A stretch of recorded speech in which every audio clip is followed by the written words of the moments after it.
Bonjour, c'est ma 30e vidéo. J'ai donc aujourd'hui terminé mon défi.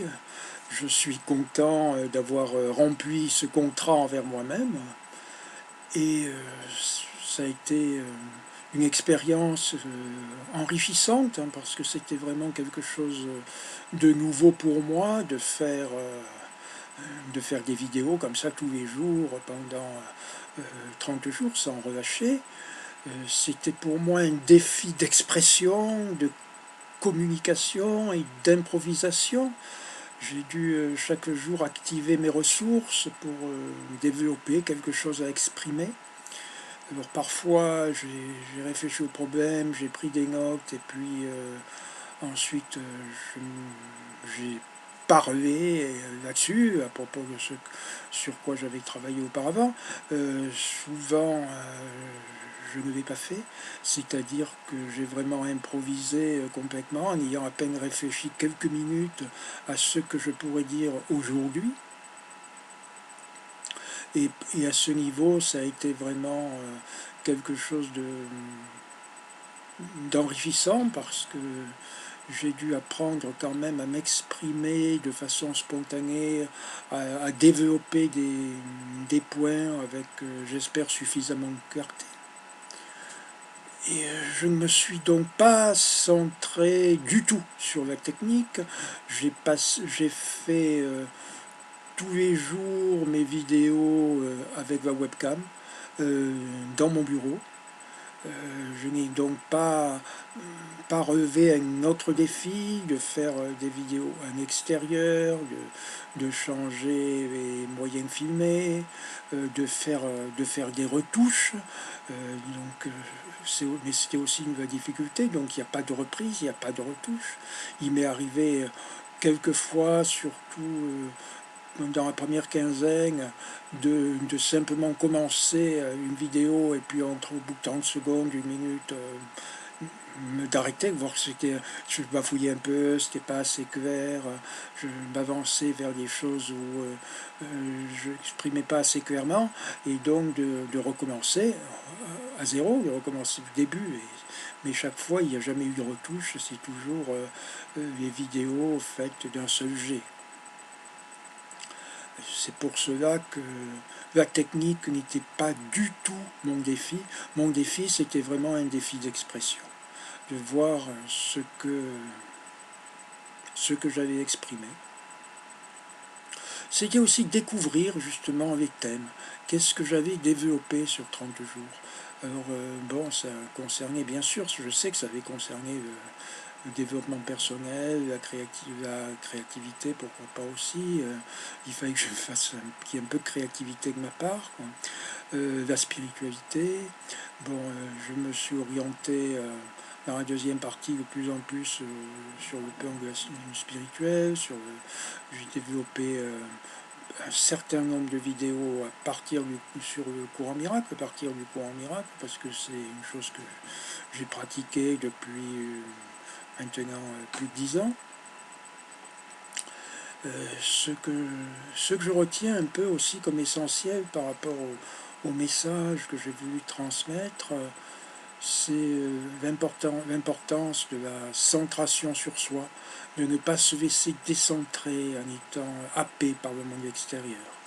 Nous détacher de l'emprise du monde extérieur pour placer notre foi et notre confiance dans quelque chose en nous, de plus grand que nous, dans notre nature véritable, dans notre nature de fils de Dieu, pour prendre une terminologie chrétienne, une terminologie exprimée dans le courant miracle.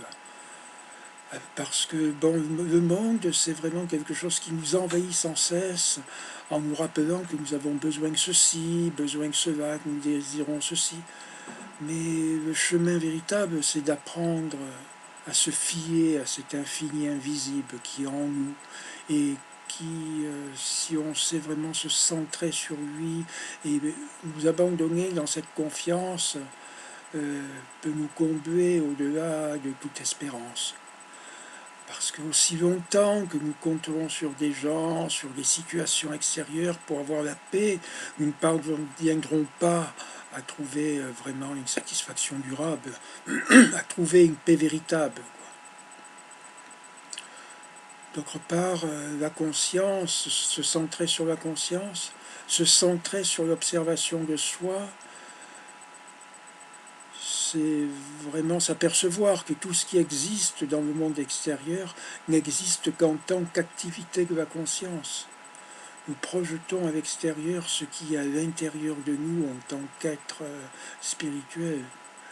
Et la forme visible est simplement le résultat naturel de l'activité en soi, de la loi, de la cause invisible.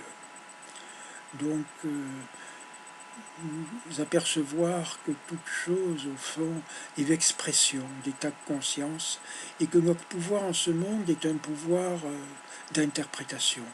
De comment nous allons interpréter les événements va faire que nous allons vivre différemment ces événements, avoir des émotions différentes, semer des actions différentes et donc avoir des résultats différents. Et au sein de cela, le cheminement, pour moi, c'est vraiment de prendre conscience, de nous éveiller toujours plus à plus de vigilance, à plus de conscience, à plus d'attention à qui nous sommes et à plus d'attention à ce qui se passe, de façon à nous distancer, à nous placer de plus en plus un observateur qui se décolle du personnage extérieur, qui se décolle de ce qui se vit par rapport aux situations extérieures, et pour être centré en soi, et s'ancrer dans la sensation, s'ancrer dans le corps qui est le témoin de ce qui se passe vraiment à l'intérieur, qui est le témoin de nos croyances profondes. Et à ce niveau-là, prendre conscience de vraiment ce qui nous anime, de ce que nous mettons en jeu pour nous connaître. Apprendre vraiment par ce moyen à se connaître soi-même en s'observant. Et c'est aussi la leçon que je tire de ce que j'ai exprimé pendant ces 30 jours. Et le principal message que je cherche à transmettre. Alors maintenant, voilà, je vais repartir sur un autre défi pendant 30 jours, parce que j'ai trouvé que c'est vraiment quelque chose de constructif, de se lancer un défi de façon intensive et de poursuivre quoi qu'il arrive pendant une durée d'un mois.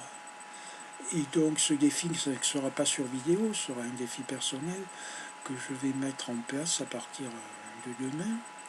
Et ensuite, je reviendrai aussi sur des vidéos, je vais voir pour refaire encore des séries pendant 30 jours, peut-être en développant plus spécifiquement un thème, en étant sur un sujet plus particulier, en étant plus ciblé.